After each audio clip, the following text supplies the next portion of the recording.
చాలా దారుణాతి దారుణంగా మిర్చి రైతులు మరి బాధలో ఉన్నారు. ఇదే మహబాద్ జిల్లాలో మరి బాలకిషన్ అనేటటువంటి ఒక యువ రైతు జస్ట్ 34 ఇయర్స్ 34 ఏళ్ళు మాత్రమే ఉన్నాయి. ఆయన తులసియా తండాల కురివి మండలంలో చనిపోయింది. ఇప్పుడు అదే కురివి మండలం నుంచి నేను వచ్చిన.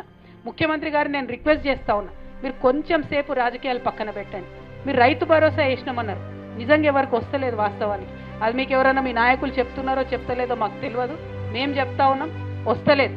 రెండవది రైతు రుణమాఫీ చేసినామంటారు, ఎవరికి రాలేదు.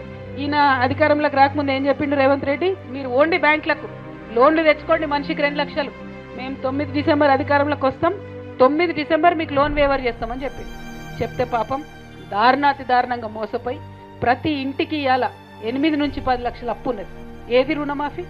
దయచేసి రుణమాఫీ చేయమని నేను కోరుతా ఉన్నా.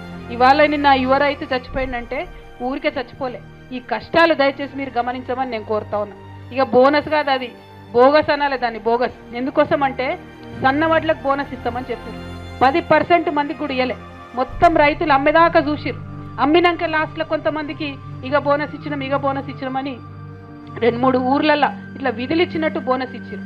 ఎందుకోసం చేస్తున్నారు ఇట్లా మోసం? ఎవరి కోసం చేస్తున్నారు? రైతుల కష్టాలు పట్టించుకోండి.